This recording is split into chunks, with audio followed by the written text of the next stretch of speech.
अस्सलामुअलैकुम नाजरीन, welcome to the J dot educational studio.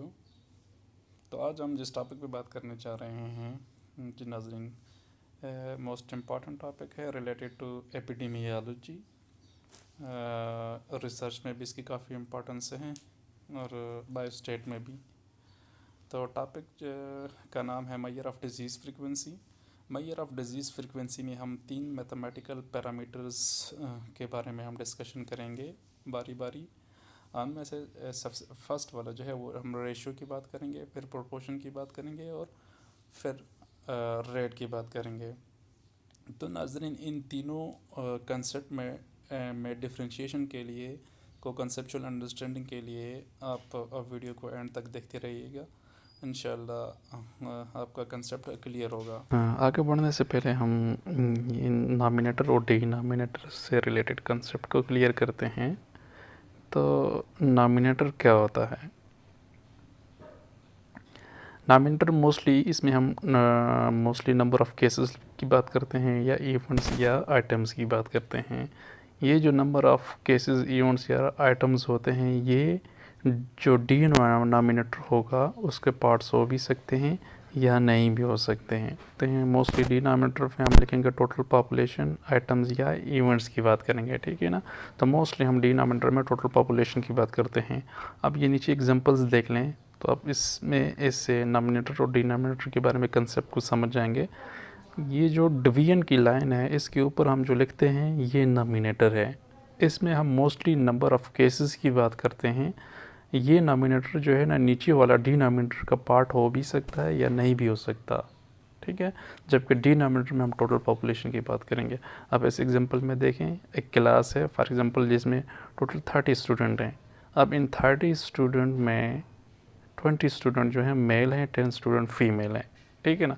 अब इसको ज़रा देख लें, number of female student in class A divide by total student in class ए, ठीक है ना। अब ये देख लें, यहाँ पे जो नॉमिनेटर है ये डिनॉमिनेटर का पार्ट है, क्योंकि जो फीमेल स्टूडेंट हैं ये टोटल स्टूडेंट इन क्लास ए के पार्ट्स हैं। तो इस वजह से हमने कहा था नंबर ऑफ़ केसेस, इवेंट्स या आइटम्स जो नॉमिनेटर होंगे वो डिनॉमिनेटर का पार्ट हो भी सकता है या नहीं भी हो सकता। अभी हम बात करते हैं कि रेशो, प्रोपोर्शन और रेट में कंसेप्चुअल डिफरेंस क्या है, उसके बारे में हम बात करेंगे।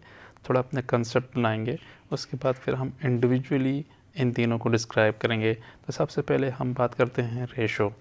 तो जब भी हम रेशो को देखेंगे तो रेशो में ये बात कॉमन होगी कि रेशो में जो नॉमिनेटर होगा वो डिनॉमिनेटर का पार्ट नहीं होगा, ठीक है ना। इस बात को ज़हन में रखना है कि nominator is not include in denominator.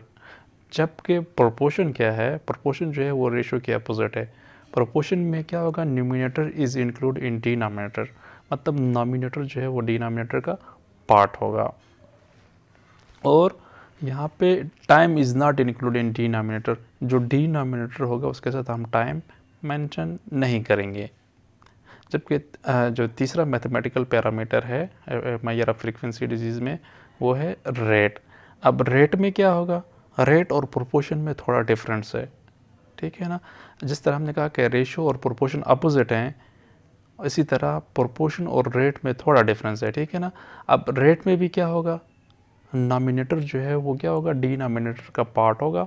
Nominator is include in denominator, ये प्रोपोर्शन में भी था, रेट में भी था। अब डिफरेंस क्या है, डिफरेंस ये है कि यहाँ पे रेट में डिनॉमिनेटर जो होगा उसके साथ टाइम भी इंक्लूड होगा।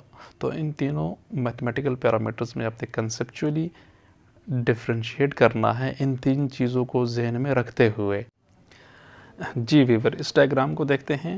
अब सबसे पहले देख रहे हैं is nominator include in denominator, जो पीछे हमने कंसेप्ट पढ़े थे, अब उसको माइंड में रखें। यहाँ पे पूछ रहा है कि क्या नॉमिनेटर जो है वो डिनॉमिनेटर में इंक्लूड है या नहीं है, या नॉमिनेटर जो है वो डिनॉमिनेटर का पार्ट है या नहीं है। अगर नॉमिनेटर डिनॉमिनेटर का पार्ट ना हो तो हमने कहा था हम उसे क्या कहेंगे, रेशो। तो रेशो में हमेशा जो है वो नॉमिनेटर डिनॉमिनेटर का पार्ट नहीं होगा, ठीक है ना। अब फिर हमने कहा था अगर नॉमिनेटर जो है वो डिनॉमिनेटर का पार्ट हो, is nominator include in denominator, अगर क्या हो, यस, ठीक है ना, यस हो तो फिर उसके बाद एक और चीज़ को देखेंगे, क्योंकि देखो डिनोमिनेटर जो है हमने कहा था डिनोमिनेटर का पार्ट होगा, बोथ प्रोपोर्शन और रेट दोनों में डिनोमिनेटर डिनोमिनेटर का पार्ट होता है। लेकिन यहाँ पे हमने एक और चीज़ देखनी थी, जब ये हो जाए is denominator include in denominator तो क्या हो गया, यस। यस के बाद हम एक और चीज़ देखेंगे, क्या is time include in denominator, क्या इसके साथ डिनोमिनेटर में टाइम इंक्लूड है या नहीं है। अगर टाइम इंक्लूड ना हो तो वो क्या होगा, इफ़ नो देन वी से it's proportion. If time include in denominator along numerator include in denominator, yes, then we say it is rate। जी लिसनर, अब हम रेशियो को थोड़ा ब्रीफली डिस्क्राइब करते हैं। तो रेशियो हमें दो रैंडम क्वांटिटीज़ के साइज़ के दरमियान हमें रिलेशनशिप बताता है। इसका मतलब ये हुआ कि एक रैंडम क्वांटिटी जो है वो दूसरी क्वांटिटी से साइज़ में लार्ज है या स्मॉल है। सेकंड बात यह है कि रेशियो में हमेशा जो नॉमिनेटर होगा वो डिनोमिनेटर का पार्ट नहीं होगा।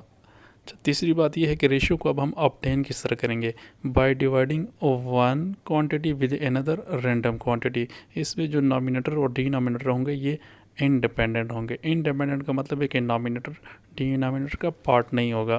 तो रेशियो को हम एक्सप्रेस किस तरह करेंगे, by dividing one quantity with another quantity, या मतलब ये है कि ए डिवाइड बाय बी, या ए रेशियो का सिंबल डालेंगे बी। तो फार्मूला ऑफ रेशियो, रेशियो के फार्मूले को हम देखें तो ratio is equal to X divide by Y multiply by K, where X is equal to number of cases और इवेंट्स काउंटेड। एक्स जो होंगे ये नंबर ऑफ केसेस, इवेंट्स या आइटम्स जो हमने काउंट किए हैं वो होंगे, जबकि वाई जो हैं ये भी नंबर ऑफ इवेंट्स, केसेस या आइटम्स काउंटेड जो जिनको हमने गिने होंगे वो होंगे। यहाँ पे वाई लाजमी नहीं है कि ये पॉपुलेशन में वो लोग हों जो किसी भी रिस्क को एक्सपोज हुए हों। मतलब ये है कि यहाँ पे एक्स और वाई ये दोनों इंडिपेंडेंट क्वांटिटी होंगी, रैंडम क्वांटिटी होंगी, जबकि के जो है ये बेस है जो मोस्टली रेशोज़ में इसकी वैल्यू 1 होती है जो हम लिखते नहीं हैं, या ये 100 भी हो सकती है, 1000 भी होती है for the purpose of expression rate के लिए। जी नाज़रीन, ये कुछ एग्जांपल्स हैं रेशो की जिसको थोड़ा हम डिस्क्राइब करते हैं, तो इस पर हमारा जो कंसेप्ट जो हमने पढ़ा है वो समझ जाएंगे। तो अब पहली एग्जांपल है male to female ratio in a class. एक क्लास के अंदर male to female ratio, for example एक क्लास के अंदर 30 स्टूडेंट हैं, इनमें 20 मेल स्टूडेंट हैं और 10 फीमेल स्टूडेंट हैं।